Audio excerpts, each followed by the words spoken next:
ठीक है, तो चलो मैं सेशन चालू कर देता हूँ। लास्ट लेक्चर में हम लोग ने चैप्टर नंबर 1 चालू किया था of basic concepts and definition. अच्छा, before I start with the lecture, one more thing, अगर सब लोग को आवाज क्लियरली आ रहा है तो प्लीज एक बार यस सिंबल या फिर एक बार यस करके मैसेज कर दो फटाफट। आवाज क्लियरली आ रहा है और अगर मैं आपको मेरा वीडियो दिखाई दे रहा है, एक बार यस मैसेज कर देना फटाफट।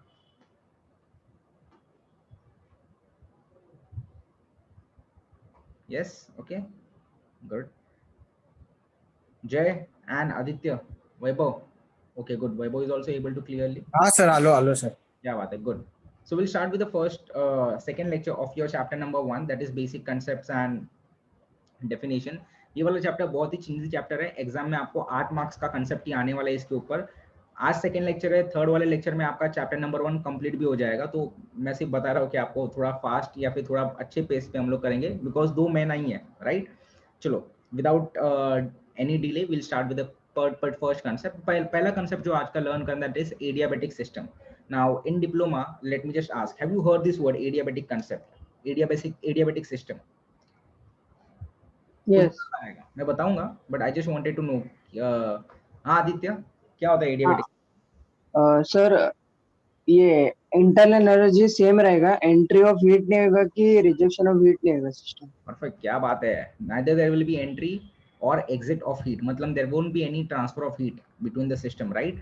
तो एडियाबेटिक के बारे में बात करते ही है, but let's talk about system. If you remember guys, last lecture में मैंने सिस्टम क्या बोला था? सिस्टम एक ऐसा चीज होगा जिसके ऊपर हम लोग थर्मोडायनामिक एनालिसिस करने वाले हैं। तो एग्जांपल के लिए जब भी हम लोग सिस्टम के बारे में बात करेंगे ना, आप लोग सिस्टम पिस्टन सिलेंडर मैकेनिज्म का एग्जांपल लेना, ठीक है। फॉर एग्जांपल यहाँ पे पिस्टन सिलेंडर मैकेनिज्म है, यहाँ पे मैंने एक इनलेट के लिए ऑप्शन दे दिया, एक क्लियरेंस वॉल्व में इनलेट के लिए मैंने एक जगह दे दिया। अभी जब मैं पिस्टन को ऊपर खींचूंगा तो क्या होगा? यहाँ पे सक्शन होगा, तो mass has actually entered into the system, right. Mass तो एंटर किया है, साथ ही साथ मैंने उसको खींचने के लिए कुछ ना कुछ एनर्जी भी स्पेंड किया है, मतलब एनर्जी ट्रांसफर भी हुआ है। तो कैन एनीवन टेल मी कि ये सिस्टम कौन सा है जहाँ पे मास भी चेंज हो रहा है, मास भी ट्रांसफर हो रहा है और एनर्जी भी ट्रांसफर हो रहा है?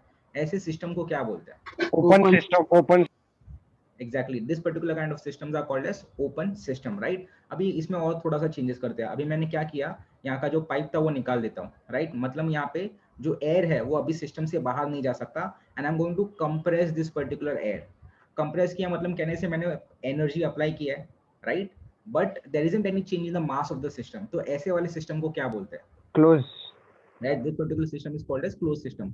अभी अगर मैंने इस वाले सिचुएशन में लेट्स सपोज मैंने यहाँ पे हीट ट्रांसफर करने का ट्राई किया, बट जो सिलेंडर है या फिर जो पिस्टन है उसको मैंने सिलेंडर को अगर मैंने इंसुलेटेड कर दिया, परफेक्टली इंसुलेटेड कर दिया, तो एनर्जी ट्रांसफर होने वाला ही नहीं है, राइट। तो ऐसे सिस्टम को क्या बोलते हैं जहाँ पे ना ही एनर्जी ट्रांसफर होने वाला है ना ही मास ट्रांसफर होने वाला है? उसको क्या बोलेंगे? आइसोलेटेड ना। Isolated system, right. सो ऐसे 3 तरीके के सिस्टम हम लोग ने पिछले लेक्चर में ऑलरेडी लर्न किए थे, right. This is what will happen guys, अगर आपका माइक अनम्यूट होगा ना तो it will be better, you will be able to answer quickly. और अगर चैट में आंसर करो तो सिर्फ फर्स्ट लेटर है ना, फर्स्ट अल्फाबेट अगर आप मैसेज कर दोगे मुझे पता चल जाएगा, no need to elaborate and write everything, ठीक है।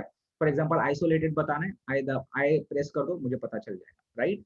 सो एडियाबेटिक सिस्टम क्या होता है? ऐसा सिस्टम जिसमें हम लोग एनर्जी, ज्यादा हीट एनर्जी ट्रांसफर नहीं करते, उस सिस्टम को हम लोग बोलते हैं एडियाबेटिक सिस्टम। और बहुत ही सिंपल सा कंसेप्ट है। So what do you mean by adiabatic system? A system, ये थोड़ा एक्स्ट्रा एनिमेशन था, a system in which there is no transfer of heat between the system and the surrounding is called as adiabatic system. इसमें important क्या है? No transfer of heat, ये याद रखना guys, ठीक है। ये हो गया डिप्लोमा में already. If there is no transfer of heat, उस सिस्टम को हम लोग बोलते हैं adiabatic system. Let us move further. अभी बात करेंगे what is homogeneous and heterogeneous system. तो before I say anything, since this is already happened in the diploma, is there anyone who would like to say कि homogeneous क्या होता है? अभी यहाँ तो धीरे धीरे हैवी हो जाएगा, बोलो आदित्य, बोल। सर सर होमोजेनियस में जो सब मॉलिक्यूल्स रहता है वो प्रॉपरली अरेंज रहता है।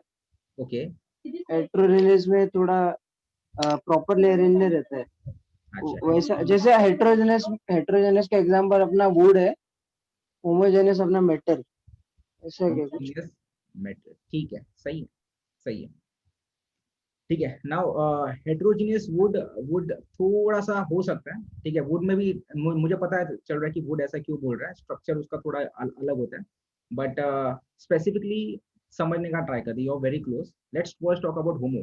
होमोजीनियस में जो पहला वर्ड है ना, होमो, होमो का मतलब होता है same, the meaning of the word homo is called as same, right. तो अगर किसी भी स्ट्रक्चर या फिर किसी भी सिस्टम को होमोजीनियस सिस्टम होना है तो उसको दो क्राइटेरिया है वो फुलफिल करना पड़ता है। तो let's understand what are those criteria. पहला क्राइटेरिया है उसका केमिकल कॉम्पोजिशन, मतलब कोई भी सिस्टम होगा उसका अगर केमिकल कॉम्पोजिशन सेम होगा, राइट, तो उसमें ये पहला वाला क्राइटेरिया आ जाएगा। फॉर एग्जाम्पल केमिकल कॉम्पोजिशन मतलब लेट्स सपोज अगर मैंने केरोसिन का बात किया, तो केरोसिन अगर मेरे कंटेनर में केरोसिन है तो कहने से केरोसिन में उस कंटेनर में हर मॉलिक्यूल केरोसिन का ही होगा। अगर मैंने उस कंटेनर में पानी रखा है तो हर मॉलिक्यूल H2O ही होगा। तो क्या बोलेगा मैं वहां पे केमिकल कॉम्पोजिशन कैसा है, केमिकल कॉम्पोजिशन इज सेम। तो फॉर होमोजीनियस पहला क्राइटेरिया क्या है, आपका केमिकल कॉम्पोजिशन मटेरियल का या सिस्टम का सेम होना चाहिए। The second criteria for a system to be homogeneous is उसका स्ट्रक्चर सेम होना चाहिए, फिजिकल स्ट्रक्चर सेम होना चाहिए। जैसे ये आदित्य बोल रहा था फिजिकल स्ट्रक्चर सेम है। अभी फिजिकल स्ट्रक्चर का इन द सेंस क्या, फॉर एग्जाम्पल अगर कोई एक सब्सटेंस सॉलिड स्टेट में है तो थ्रू आउट वो सॉलिड स्टेट में ही होना चाहिए। ये समझ में आ रहा है। अगर वो लिक्विड स्टेट में है तो थ्रू आउट वो सिर्फ लिक्विड स्टेट में ही होना चाहिए। दही जैसा नहीं हो सकता जहाँ पे वो सेमी सॉलिड है, थोड़ा सा लिक्विड है, थोड़ा सा सॉलिड है, ऐसा नहीं हो सकता। So it has to be in a same structure. तो अगर कोई एक सिस्टम दोनों क्राइटेरिया फुलफिल करता है तो उस सिस्टम को हम लोग बोलेंगे होमोजीनियस सिस्टम। एक सिंपल सा एग्जांपल लेके आता हूँ, आइस, राइट। यहाँ पे एक ही मॉलिक्यूल है दैट इज H2O, मतलब केमिकल हर जगह पे सेम है, केमिकल कॉम्पोजिशन हर जगह पे सेम है, स्ट्रक्चर कैसा है इसका, सॉलिड। तो हर जगह पे स्ट्रक्चर भी सॉलिड है। तो this is an example of a homogeneous system, right. और एक एग्जांपल लेते हैं वाटर। वाटर में यहाँ पे वापस केमिकल कॉम्पोजिशन सेम है एंड इसका स्ट्रक्चर भी हर जगह पे सेम है। तो this will be an example of a homogeneous system. तो अगर होमोजीनियस सिस्टम में सेम था तो हेट्रोजीनियस सिस्टम में क्या होगा, विल इट बी सेम और डिफरेंट? फटाफट। डिफरेंट होगा, डिफरेंट होगा, क्या डिफरेंट होगा, क्या डिफरेंट होना चाहिए? स्ट्रक्चर और chemical. Structure and chemical composition. So it is that simple, chemical composition and structure same होना चाहिए, डिफरेंट होना चाहिए। अगर एक सिंपल सा एग्जांपल दिया, अगर आपके घर पे एक बाउल या फिर एक ग्लास ले लो, उसके अंदर पानी डालो और उसके अंदर कोकोनट को ऑयल डालो and try to mix them, is it gonna mix? Mix होगा क्या, परफेक्टली मिक्स हो जाएगा कि आपको नो डिफरेंट? नो सर, नहीं होगा, राइट। क्यों? बिकॉज सर उनका chemical density sir composition, chemical composition अलग है, उनका फिजिकल स्ट्रक्चर सेम है क्या? बोलो नहीं। पक्का। बोथ आर इन हाँ, liquid state, both are in liquid state, तो उनका फिजिकल अच्छा। स्ट्रक्चर सेम है बट उनका केमिकल कॉम्पोजिशन अलग है, इसलिए वो होमोजीनियस नहीं, these are called as heterogeneous substance या फिर हेट्रोजीनियस सिस्टम। तो वो अगर आपको दिखाना है तो वो कुछ इस तरीके से दिखाई देगा, समझ में आ रहा है। Both are in liquid state but दोनों का जो केमिकल कॉम्पोजिशन है वो अलग है and that is the reason they are called as heterogeneous system. Hetero मतलब डिफरेंट, राइट। सो हम लोग ने दो कंसेप्ट के बारे में बात किया जो कि आपको ऑलरेडी पता था, adiabatic system, homogeneous and heterogeneous system, right? Now let us move on to the next concept called as energy. Now ये भी आपको पता है, मैं इसलिए कर रहा हूँ बिकॉज ये देखो पहले चैप्टर में ही बेसिक होने वाला है, ठीक है। बाद वाले चैप्टर्स में ना आपको ये सब चीजें मैं बताते नहीं बैठेगा या फिर आपको ऑलरेडी पता होना चाहिए, इसलिए मैं यहाँ पे करा ले रहा हूँ चैप्टर नंबर 1 में। एनर्जी क्या होता है, आप ही मेरे को बताओ। एक सिंपल सा एग्जांपल लेते हैं, let's suppose if I am having two people and they both are gonna push one particular box. दोनों का फिजिकल एबिलिटी अलग अलग है, राइट, बट बॉक्स का जो डायमेंशन है, जो वेट है, जो साइज है, वो सब सेम है।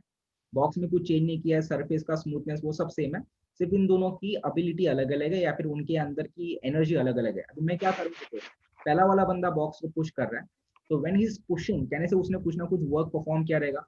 बिकॉज व्हाट इज वर्क, अगर वर्क के बारे में बात करो तो वर्क क्या होता है, वर्क होता है फोर्स इनटू डिस्प्लेसमेंट, डिस्प्लेसमेंट। बराबर। तो बंदे ने फोर्स तो लगाया है और साथ ही साथ कुछ तो डिस्प्लेसमेंट भी किया है, तो कहने से इसने वर्क परफॉर्म किया है।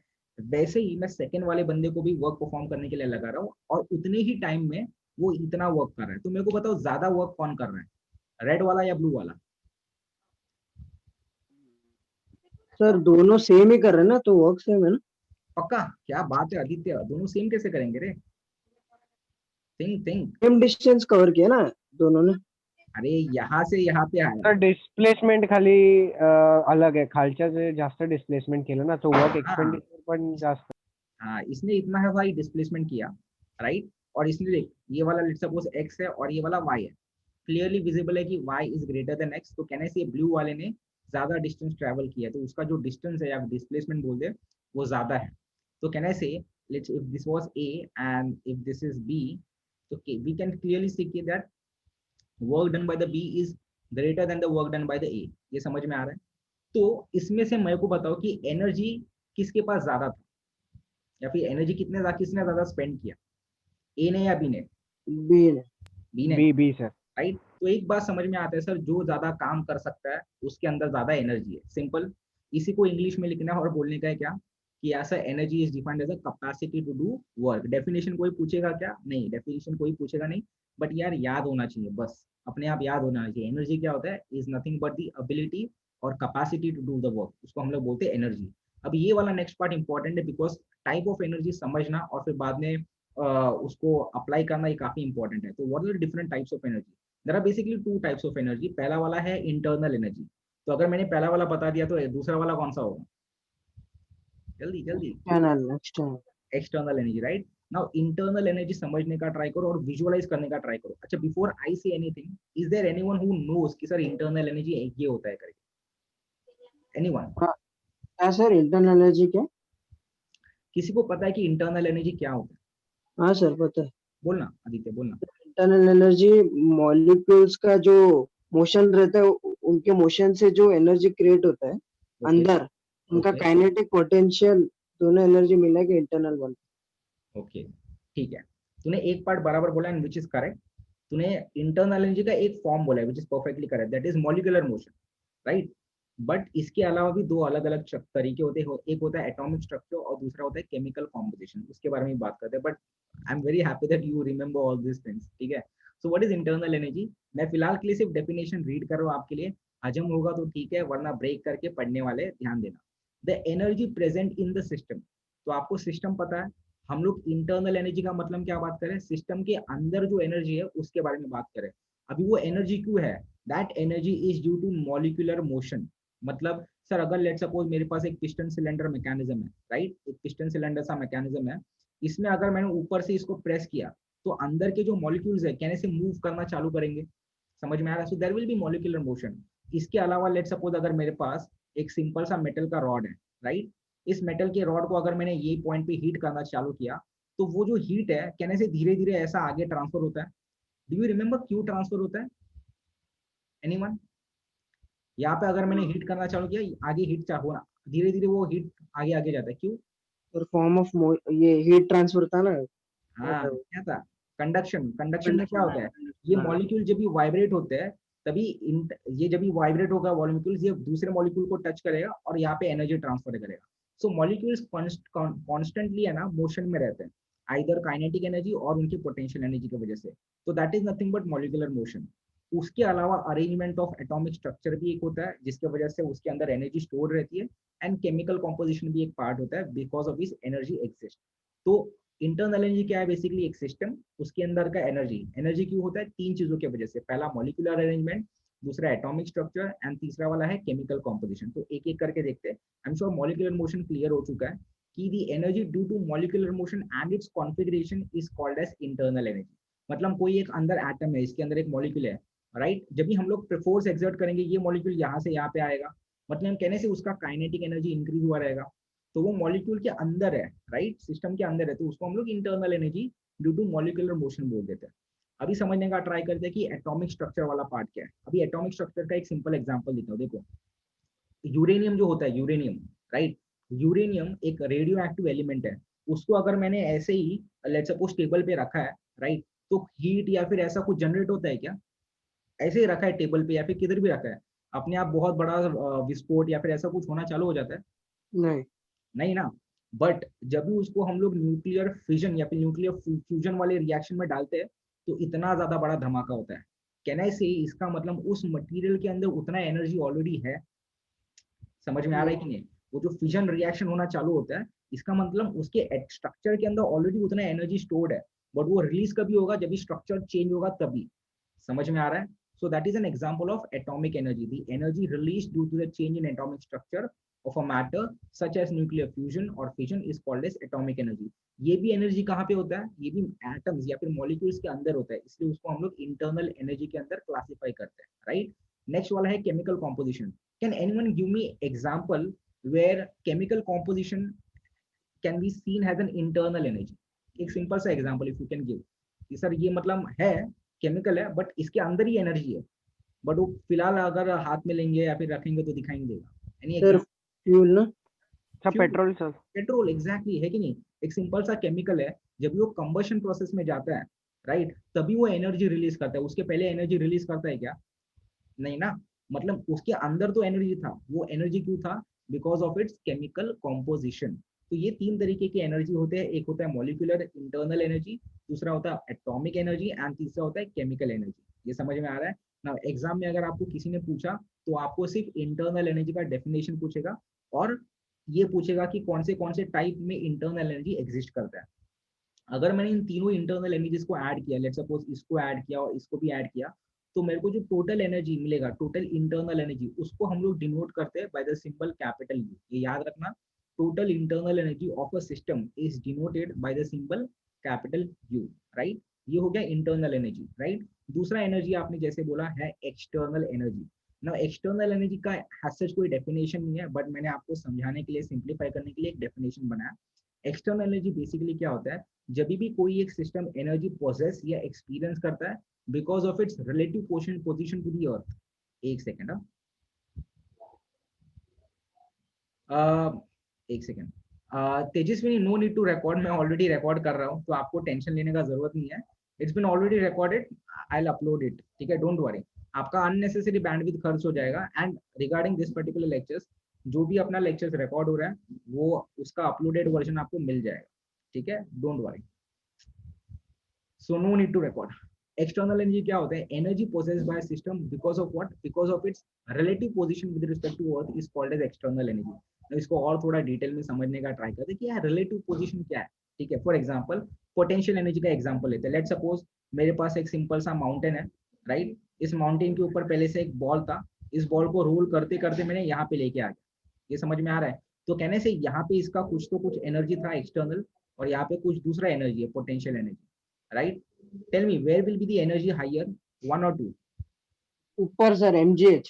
mgs, right? सिंपल से बात है। तो यहाँ पे this is because of mgh। तो इस मास को मैंने हाइट तक रेस किया ना, हाइट तक रेस किया मतलब कहने से इसका relative position with respect to earth मैंने चेंज किया है, एंड उसका ग्रेविटी का इफेक्ट आ रहा है, and that is nothing but your potential energy. Again a very simple concept, but समझना चाहिए, राइट? तो यहाँ पे मैं फॉर्मूला लिख देता हूँ पोटेंशियल एनर्जी का।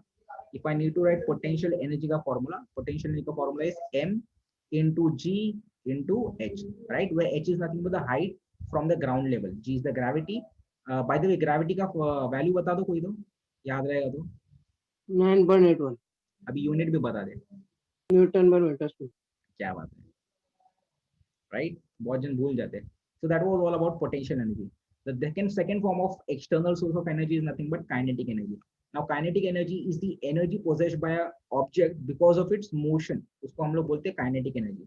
इसका भी फॉर्मूला बहुत ही सिंपल है। If I need to write kinetic energy का formula, the formula is half into m into c square या तो v square। यहाँ पे मैंने वेलोसिटी को कैपिटल C से डिनोट किया है, इसलिए यहाँ पे मैंने c लिखा है। ठीक है? सो अगर मेरे को टोटल एनर्जी कैलकुलेट करना है, if I want to calculate total energy of a system, तो सिस्टम के अंदर एक इंटरनल एनर्जी भी होगा, राइट? एंड एक्सटर्नल एनर्जी भी होगा। वाजिद, आपका माइक ऑफ कर दो फिलहाल के लिए, वो आवाज आ रहा है।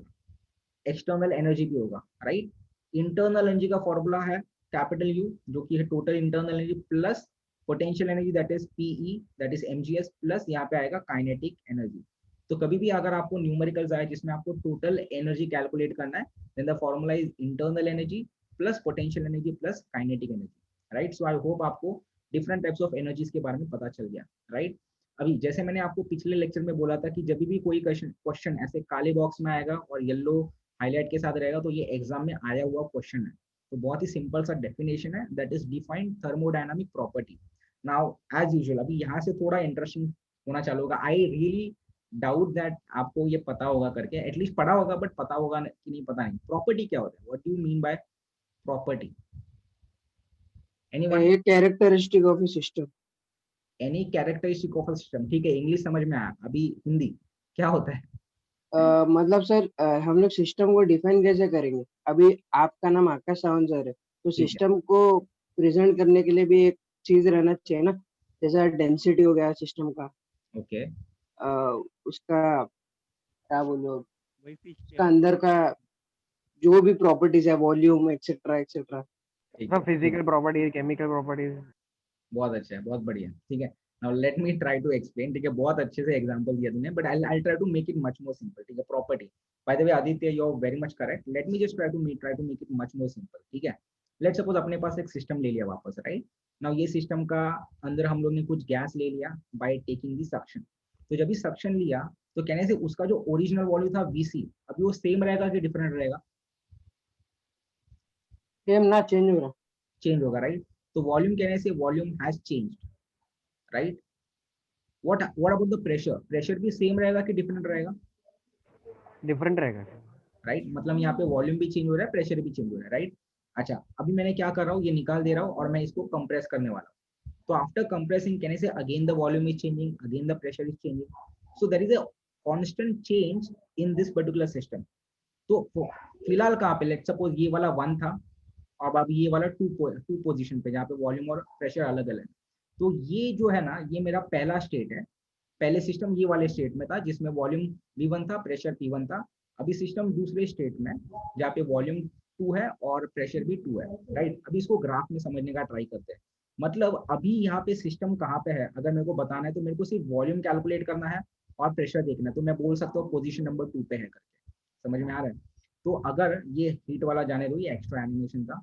अभी लेट सपोज ये प्रॉपर्टीज के बारे में बात करते हैं, जैसे इसने बताया था आदित्य ने, यहाँ पे प्रेशर एंड वॉल्यूम दो प्रॉपर्टीज लेते हैं।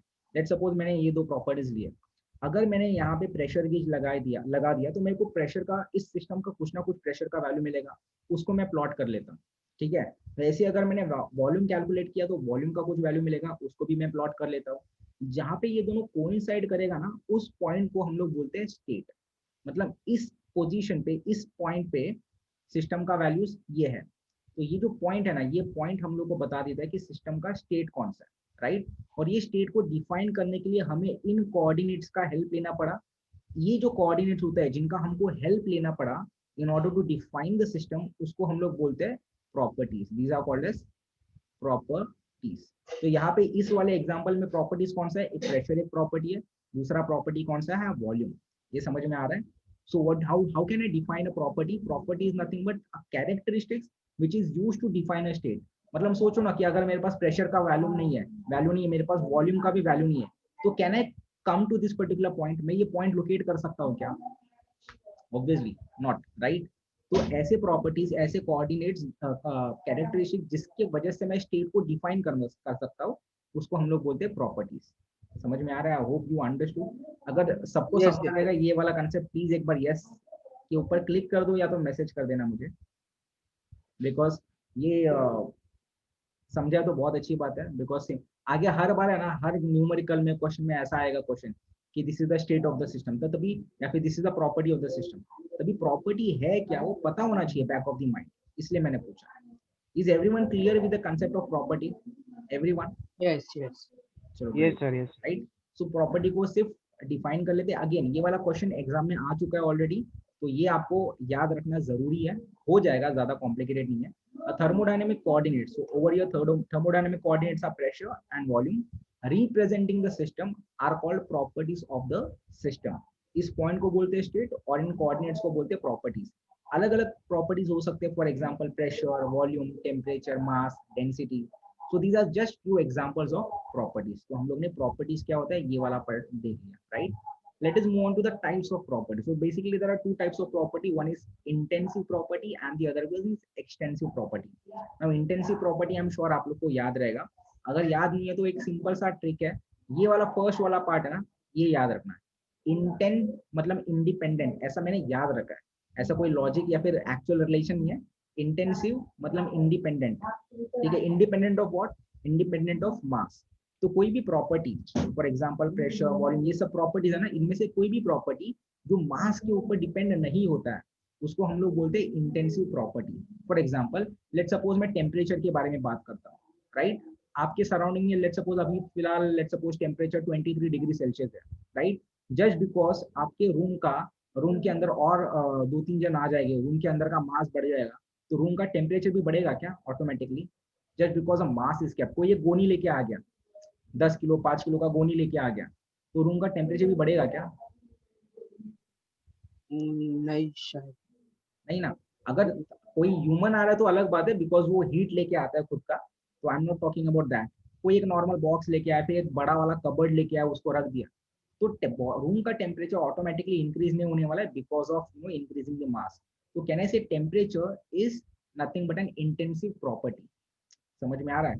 तो ऐसा properties which are independent of mass, जो मास चेंज होने से खुद चेंज नहीं होंगे, उनको हम लोग बोलते हैं इंटेंसिव प्रॉपर्टी। ये समझ में आ रहा है? Right? If you have understood this, I want you people to answer, is pressure a intensive property or extensive property? चलो लगाओ दिमाग, बोलो। प्रेशर जो है, राइट, प्रेशर एक प्रॉपर्टी है, बराबर है?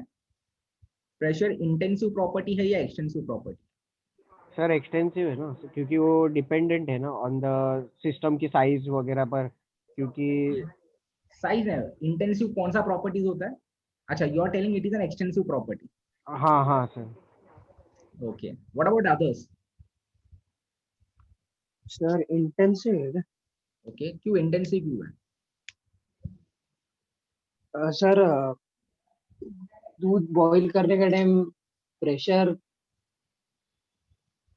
कंफ्यूज हो सर थोड़ा। हाँ, ठीक है, देखो ये मेरे को पता है यहाँ पे पब्लिक होता है।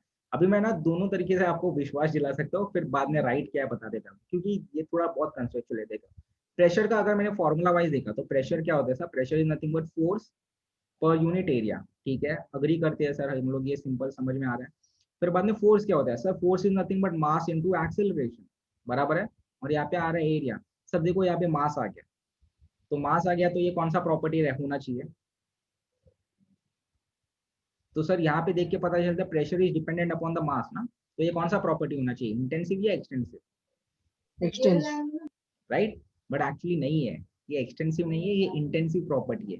ये आपको सिर्फ फॉर्मूला समझा है, प्रेशर क्या होता है वो समझने का ट्राई करते हैं, ठीक है? वो मेरे को लगा था ये पब्लिक बोलेगा, but then this is where the confusion lies. ठीक है, so let us take one more example. अपने पास एक पिस्टन सिलेंडर मैकेनिज्म है, ठीक है, राइट? और इसके अंदर मैंने एक पिस्टन डाल दिया ऑलरेडी, और इसके अंदर लेट सपोज कोई गैसेस है, right? And what I am going to do is, मैं यहाँ पे कोई एक बर्नर से यहाँ पे आग लगाने वाला, राइट? तो what will happen to this particular gas? What will happen to the gas? अगर मैं एक्सपांड होएगा। गैस एक्सपांड होगा, राइट? अच्छा, अगर गैस एक्सपांड होना चालू हो गया तो what will happen to the piston? It will start moving up, upward है। बराबर है? बट अभी मैं क्या करने वाला हूँ, आपको देखो क्या बोल रहा हूँ मैं, आपको बोल रहा हूँ कि आप है ना, आपके खुद के हाथ से, this is let suppose your hand, आपके खुद के हाथ से आपको यही पोजीशन मेंटेन करना है। मतलब गैस एक्सपांड होने के लिए ट्राई कर रहे हैं, बट आपको पिस्टन को ऊपर जाने नहीं देना। ये पॉसिबल है? हो सकता है ऐसा? नहीं। सोच के देखो, आपने पकड़ के रखा है, राइट? अंदर से प्रेशर आ रहा है और आपको सिर्फ पोजीशन सेम मेंटेन करना है, तो क्या करना पड़ेगा? कहने से आपको आपका फोर्स और नीचे से जो फोर्स आ रहा है दोनों को बैलेंस करना पड़ेगा, बराबर है? हाँ। समझ में आ रहा है? मतलब पॉसिबल तो है, बट आपको एक चीज फील होगा, आपके हाथ में ना आपको प्रेशर फील होना चालू हो जाएगा कि यार बहुत ज्यादा अभी मेरे को जोर लगाना पड़ रहा है, क्योंकि फोर्स पर यूनिट एरिया, जो आप फोर्स एक्सर्ट कर रहे हो on this cross section area, that is actually increasing ना, बिकॉज जैसे जैसे यहाँ से फोर्स बढ़ेगा, ये वाला आपको भी फोर्स बढ़ाना पड़ेगा, तो आपके हाथ में आपको ज्यादा प्रेशर फील होना चालू हो जाएगा। नाउ माई क्वेश्चन इज, वो प्रेशर इंक्रीज तो हुआ है, ये सब लोग अग्री कर रहे हो? एवरीवन हाँ अग्री? हाँ बट वो यस प्रेशर सर। इंक्रीज कराने के लिए मुझे मास इंक्रीज करना या डिक्रीज करना पड़ा क्या सिस्टम का? नहीं नहीं। नहीं। समझ में आ रहा है प्रेशर क्या होता है करके? हाँ समझा। जस्ट बिकॉज यहाँ पे मास है ना, अंधाधुंधी मत बोलो कि भाई ये तो एक्सटेंसिव प्रॉपर्टी है। समझ में आ रहा है? तो प्रेशर अभी मेरे को बताओ, इंटेंसिव प्रॉपर्टी है या एक्सटेंसिव प्रॉपर्टी है? Intensive.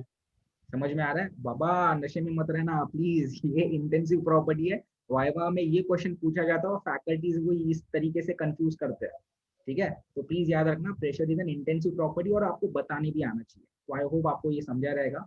So let me erase this. So ये वाला सिंपल सा एग्जांपल है, pressure and temperature are the examples of intensive property. Books में आपको काफी और एग्जांपल मिल जाएंगे, आप अकॉर्डिंगली देख लेना, राइट?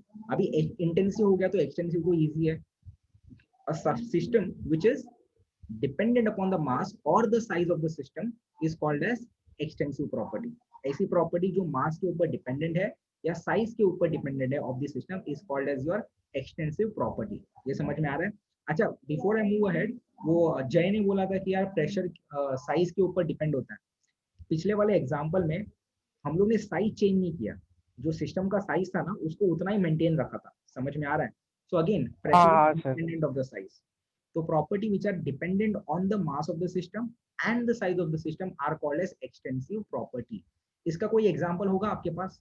कोई एक example? Volume. Volume, right? Volume है, डेंसिटी भी है, एक ही फॉर्मूला में सब आ जाता है। Density is nothing but mass for volume. तो डेंसिटी भी मास के ऊपर डिपेंड है, मैं बोल सकता हूँ वॉल्यूम भी तो मास के ऊपर डिपेंड है। समझ में आ रहा है? Right? So these are the few examples of your extensive property. Clear है इतना पार्ट? तो आई होप आपको ये सारा प्रॉपर्टीज, इंटेंसिव, एक्सटेंसिव, ये सारा प्रॉपर्टी समझ में आ गया। अभी बढ़ते हैं थर्मोडायनेमिक साइकिल एंड प्रोसेस के बारे में। अगेन साइकिल क्या होता है, प्रोसेस क्या होता है, ये हो चुका है, राइट? तो मैं यहाँ पे क्या करूंगा पता है, थोड़ा सा स्लो करूंगा और मैं देखना चाहता हूँ कि आपको समझ में आ रहा है कि नहीं। ठीक है?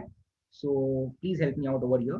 तो यहाँ पे मैं पहले डायग्राम लेके आता हूँ, आप मेरे को बताओ वो क्या है। मैं क्वेश्चन पूछता हूँ, आप आंसर करो। ये पॉइंट को क्या बोलते हैं? प्रॉपर्टी। ये पॉइंट नहीं, प्रॉपर्टी तो ये है ना, ये हाँ, कोऑर्डिनेट पे जो आएगा ना उसको। स्टेट स्टेट है, स्टेट स्टेट स्टेट स्टेट है, स्टेट ये क्या है? ये स्टेट है, स्टेट है। हाँ। ज्यादा स्टेट। तो कहने से ये ऐसा बहुत सारा स्टेट क्यों आ रहा है यहाँ पे? आ सकता है क्या बहुत सारा स्टेट? एक सिस्टम में बहुत सारा स्टेट आ सकता है? आ सकता है ना। आ सकता है ना। जैसे जैसे सिस्टम का प्रेशर और वॉल्यूम चेंज हो रहा है, ऊपर नीचे हो रहा है, कहने से मल्टीपल स्टेट्स मिलने वाला है। बराबर है? इन सारे स्टेट्स को अगर मैंने ज्वाइन किया एक पर्टिकुलर पाथ में, तो मुझे जो मिलता है पूरा लाइन, उसको बोलते हैं प्रोसेस। याद रखना, if I am joining multiple states together, right, in a particular path, then what I will be getting is nothing but a process. ठीक है? अच्छा, ये प्रोसेस हो गया। लेट सपोज ये प्रोसेस का स्टार्टिंग पॉइंट को बोल देते हैं 1, एंडिंग पॉइंट को बोल देते हैं 2। लेट सपोज अगर मैंने यहाँ पे, अच्छा मेरे को बताओ ये प्रोसेस में क्या हो रहा है, एक्सपांशन हो रहा है कि कंप्रेशन हो रहा है? देख के पता चलना चाहिए। चैट में आंसर दे देना, everyone everyone, I just want to know कि यार कितने पब्लिक को डिप्लोमा याद है। ठीक है? चार्ट देखो और सिर्फ बता दो कि यार यहाँ पे एक्सपांशन हो रहा है या कंप्रेशन हो रहा है। देखते हैं, सिर्फ पहला वर्ड बता देना। Volume border. मेरे को चैट वॉल्यूम इसमें मत दे रहे, चैट में दे, चैट में दे।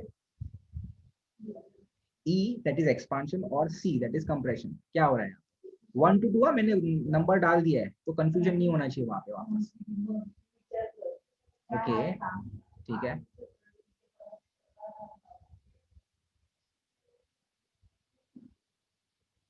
ओके, एक कोई आंसर आ रहा है क्या? हाँ, ओके,